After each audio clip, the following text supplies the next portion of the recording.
I thought it might be helpful to show you some ways that you can do some of your salon services at home. Like me, you probably have a little bit of your roots showing, so I'm gonna show you how to touch that up today. What you will need is to make sure that your area is set up and good to go.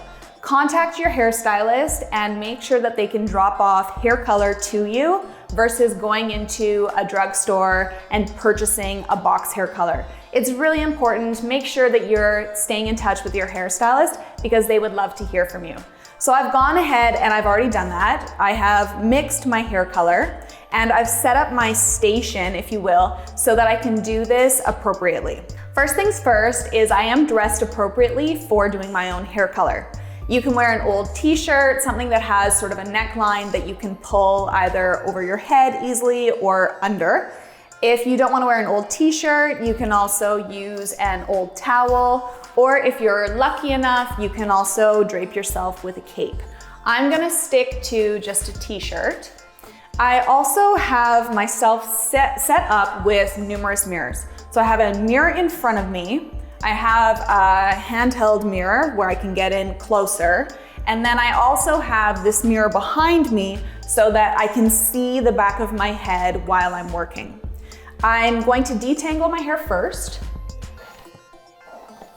And I've also worn my hair straighter because I find that it's gonna keep things a bit neater as I'm working. Before I get started, I also have a timer set with the time that I know that I need. I have a disposable plate because I find in order to keep things nice and neat, I like to rest my brush on the plate. I have a hair color bottle. This might be a better approach for some of you to use instead of a bowl and a brush. And lastly, I have a roll of paper towel and cleaning product in case I get any hair color on a surface like the floor or my countertop. But I've done my best by putting some paper towel down, and as soon as I see anything drop on the floor, I'm gonna clean it up because hair color will stain. Alcohol though, it does remove things really easily, or you can use some environmentally safe cleaner. All right, so I'm gonna get started and I am going to pop on some gloves. And where I'm going to begin my hair color application is going to be determined by your conversation with your hair colorist. Now, I am a blonde that uses a high lift blonde hair color to become more blonde. There are some hair color services that I just would not recommend trying to do at home. One of them would be, say, a bleach and tone because the overlap can cause a lot of breakage and I just don't think it's worth it.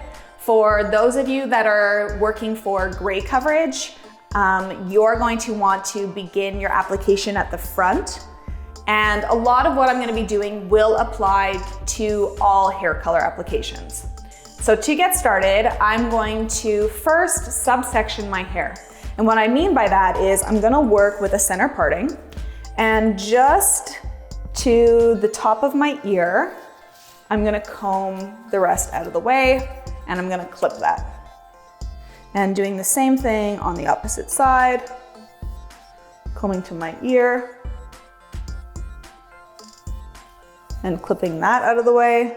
So to begin my color application, I like to have my brush to the side on a plate because what'll happen is as I go in to dip for my hair color, I'm going to apply just to my scalp. And now I have two color bowls here because I'm a little lighter in my front hairline. So you'll see I'm gonna be dipping sort of from one bowl to the other, just because I am applying two different formulas. Also just using my other hand to kind of move that hair out of the way. Now, here comes the hard part, and I'm going to tell you all that I have probably only colored my own hair once in my whole life, and it was probably, I'm gonna say 12 years ago. Okay, so why I have the plate here is I can always put that down without having to stain. And if I find that I'm getting any sort of rogue hairs, I can comb them out of the way. So I'm gonna keep my comb also to the side. And I find that if I leave my brush kind of sitting in my color bowl, what can happen is my color brush gets really messy and I can end up getting product all over the brush. So I'm using a little bit of tension just to hold my hair out of the way. Now, in order to reduce the amount of breakage, it is really important not to overlap your product. This is not going to be a great time to have that glass of wine. When your hair color processes, in my case, it takes 45 minutes. That's when you can pour yourself a drink and congratulate yourself for doing your hair color. So I'm taking really small sections, and why I want to take such small sections is if I have really big gaps, I'm not going to be applying hair color there.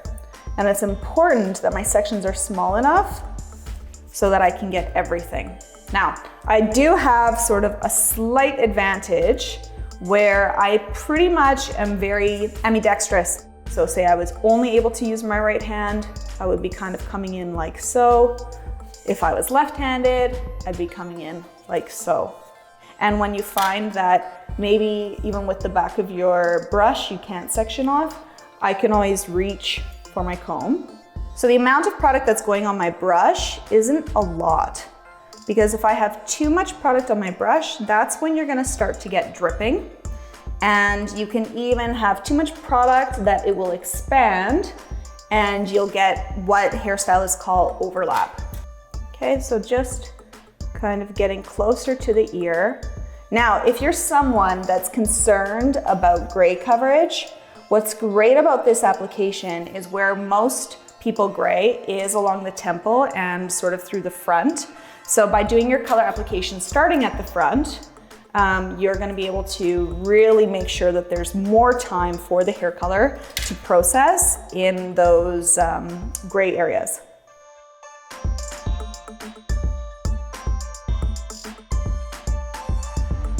So when I'm applying my product, I'm also doing it in the direction of where the hair is going. And that's important because if you work against, everything's going to get really messy really soon. And I'm being extra careful, okay? So for some of you at home, especially if you're doing something like a touch-up on gray hair, you have, say like a natural level 5, which in hairdresser language, that's brown. For the most part, it's gonna be pretty safe for you to do your color because the risk of having breakage is much lower. With hair color that has a higher level of ammonia or a higher level of developer, there's more of a chance of having breakage simply because there's overlap. And I have really fine hair, and if it's has too much overlap, I'm going to definitely get breakage. Okay, you can use the back of the brush if it's easier for you, or the comb. I'm just showing you both methods.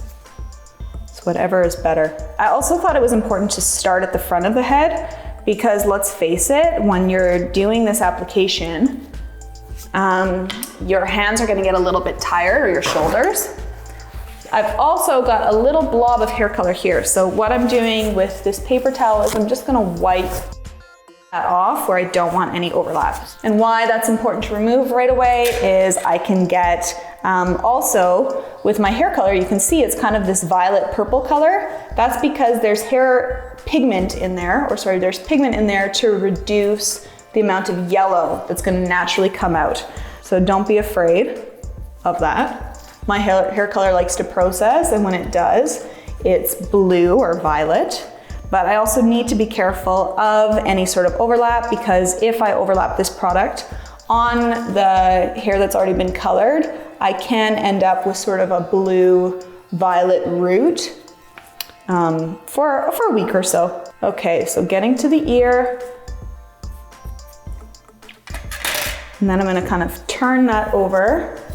And again, I don't wanna pack this down, because if I do that, what can happen is I can push the hair color onto the hair that I don't want colored. So again, you can use either your brush or your comb. So I am gonna use my comb because I just find that I can make my sections a little cleaner. Okay, so returning, I'm going back in with my hair color. And you can even see, I'm trying my best to make sure that my sections are nice and clean, but they're only gonna be as clean as really I can make them. I have a bunch of clips, so if there's any hair that's kind of popping up, I can additionally clip those out of the way. And with this piece, it is sectioning off a little too big. And the fear there is if it's too big, I'm gonna get big streaky lines where the hair color didn't get applied to. So I'd rather run the risk of a little overlap versus not having enough product and therefore having basically dark bands. So you wanna make sure that when you're picking up these pieces, they're thin enough that the hair product will go through from side to side.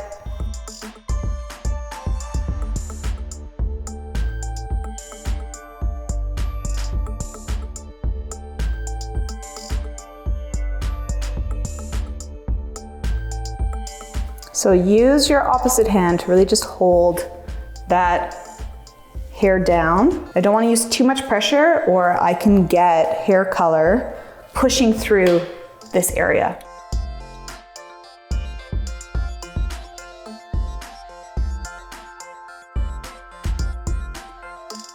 Now, if you're really nervous, you can always do a practice round with conditioner first. But if you're like me, I just like to go for it. And again, I like a comb and the brush method. If you feel like it's just too cumbersome, then just stick to the brush. So you'll notice as I'm coming along to the side, this is where it does get a little trickier because gravity wants to pull these strands down. So I'm using my comb to kind of keep those little hairs where I want them to be. But if you find it easier, again, just use your opposite hand to hold the hair down. So here, I'm just gonna see, you can see I'm coming in with my comb and I'm still lifting it up. And why I'm doing that is I don't wanna push the hair color through to the opposite side, because in along here, I can basically apply product and I don't want to. So these little bits of hair kind of sticking up, but I don't want to press them too flat against my head. So I'm just using my comb as an aid. My sections, they're as thin as I can make them, but they're not perfectly straight. And this, by the way, is what hair colorists really train to do. They try really hard to keep their sections clean because that's how you get a really great hair color. If you're using a bottle and a brush, then you just want to make sure that you're really squeezing the bottle with very light pressure so you're not getting too much product out. And that's why I do prefer the brush for the front. Now, as I come along to the back, I might find it easier to just use the bottle. And before I completely move on, I'm just going to double check that I've gotten all that hair along my front hairline. So this is where I'm going to use my handheld mirror so I can get in nice and close. If you have very dark hair color, you wanna make sure that you prepare the skin first.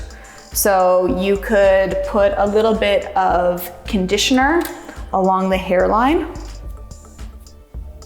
but trying my best not to push that hair down too flat, because if I do, there's a chance that I'm gonna get a big band of purple along my front hairline. If you're gonna have any sort of mistakes, you want it to be in the back of your head and not in the front of your head. Because let's face it, in those Zoom calls, this is where people are looking. So I am gonna move towards the back of my head. So making sure that you're set up, you have your mirror.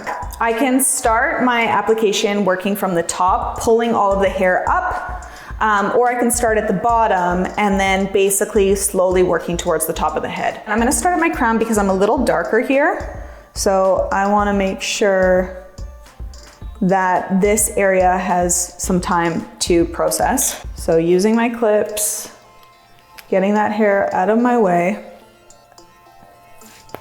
trying your hardest.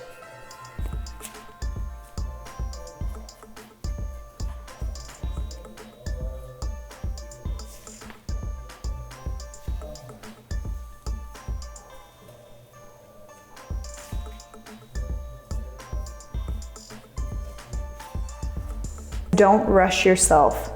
Because the moment you start to rush, that's when things are gonna get messy and you're probably gonna miss. So if you need to, give your shoulders a little break, shake out your arms, keep going. All right, so I've done the crown and now I'm gonna remove the clip and I'm gonna do the same thing on the opposite side. And again, the amount of product that you're using is important and your touch.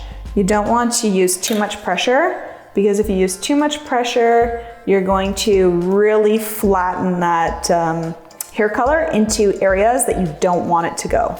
The other thing is how much new growth you have. So I typically get my hair colored every 4 to 6 weeks. This is 5. So if I let my new growth go past a certain amount, what can happen is I get banding. And why you get banding is because the body heat at your scalp is gonna process faster than hair even just like 1/4 of an inch away from the scalp. I don't wanna really miss anything, and if I do miss anything, I'd rather miss it in the back. So I've got the crown, and now the hard part. I'm gonna start to work in through here, and I'm gonna comb away about half. So starting down the center. And so I'm basing this off of being able to see and then a little bit of feel, okay? And you can see how short my hair is here. So I will most likely be getting a bit of overlap.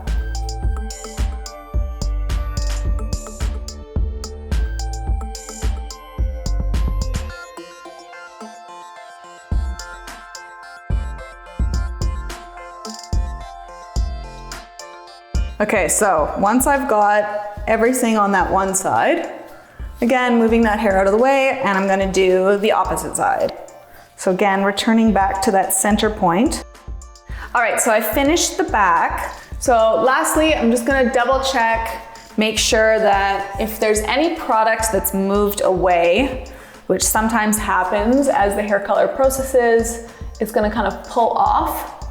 And so for any of you that do have gray, it's really important that you kind of get all of those little pieces that maybe poke up. So I've got my timer preset for 45 minutes. I'm just gonna press start. And from here, I'm going to tidy and clean up. And just before I shampoo after the 45 minutes, I'm going to give you some more instructions. My timer's gone off. Now it's time for me to rinse my hair. When you rinse, make sure that you have the water flow moving away from your face. Make sure the water runs clear before you follow up with a shampoo and a conditioner.